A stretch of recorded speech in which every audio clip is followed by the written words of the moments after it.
오늘도 재미있는 과학 이야기를 전해드릴 한양대학교 응용물리학과 교수 손승우입니다. 군대 가면 철 든다. 한 번쯤은 들어봤을 겁니다. 진짜 철을 드는 장병들이 있죠. 바로 군대의 꽃 공병입니다. 오늘 여러분들과 함께 나눠볼 이야기 주제, 교량에 담긴 물리학 이야기입니다. 공병은 쉽게 말씀드리자면 군대의 건설팀이라고 생각하시면 되는데요. 전쟁터에서 부대가 이동하는데 다리가 부서지거나 여러 가지 이유로 다리가 필요한 순간이 있습니다. 그런데 1분 1초가 시급한 전쟁 도중에 콘크리트로 다리를 지을 순 없겠죠. 그래서 현장에서 빠르고 간편하게 만들 수 있는 특수한 다리를 활용합니다. 먼저 조립교는 단간조립교와 간편조립교로 나뉘는데요. 단간조립교는 일반 다리보다 빠르게 만들 수 있지만 조립할 부품이 많아 복잡하다는 단점이 있습니다. 이를 보완한 간편조립교는 단간조립교에 비해 더 가볍고 단순해 빠른 조립이 가능한데요. 그래도 200kg이 훌쩍 넘어서 장정 6명이 필요하다고 합니다. 조립교를 보니까 다리 중간에 기둥이 없는 것 같더라고요. 근데 어떻게 안 무너지고 버틸 수 있을까요?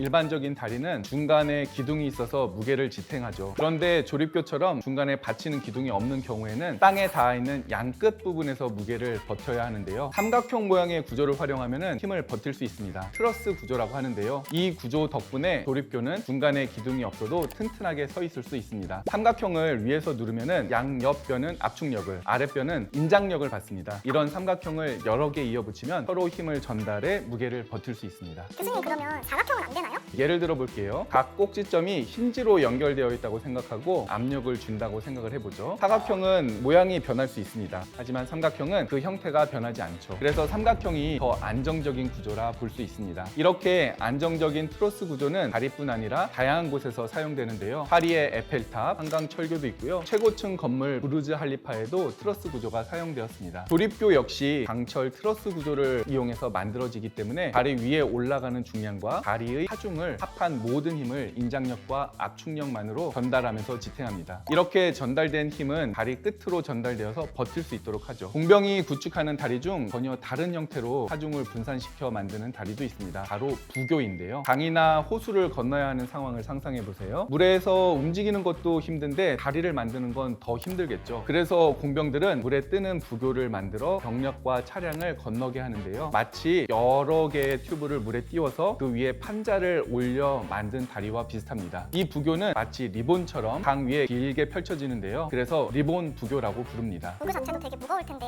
거기에 차량 같은 것도 지나가면 더 무거워져서 가라앉지 않을까요? 이를 이해하려면 먼저 부력의 원리를 알아야 하는데요. 물체가 물속에 들어가면 물체의 부피만큼 물을 밀어내게 되는데요. 이때 밀어낸 물의 무게만큼 물체를 위로 밀어 올립니다. 이 힘이 바로 물의 부력입니다. 부력을 크게 하려면 물체의 부피가 커져야 하는데요. 물에 잠기는 부피가 중요합니다. 물에 잠기는 부피가 클수록 부력도 커지는데요. 리본 부교를 펼치는 이유도 이동을 위한 공간을 확보하는 것도 있지만 물에 잠기는 부피를 크게 한 만큼 부력이 커져서 무게를 견딜 수 있게 합니다. 즉 부교는 다리 자체의 무게와 그 위를 지나는 차량, 병력의 무게까지 모두 고려하여 충분한 부력을 제공할 수 있도록 만들어집니다. 덕분에 전차와 사람이 안정적으로 건널 수 있죠. 근데 강철을 들고 조립하려면 진짜 무거울 것 같아요. 실제로는 부품이 굉장히 크고 무거워서 공병들의 노고가 아주 큽니다. 단간 구조물 한 개당 260kg이 넘어서 6명이 들어야 하고요. 무거운 부품을 정확하게 맞추고 조립하는 과정이 상당히 힘들고 위험할 수도 있습니다. 리본 부교의 경우도 물에 띄워 펼친 다음 보트를 끌어서 위치를 잡습니다. 그런 다음에 공병이 부품을 하나씩 직접 연결해서 붙이는 형태인데요. 움직이는 물 위에서 설치해야 하니 시간도 많이 걸리고 사람도 많이 필요했죠. 너무 힘들 것 같은데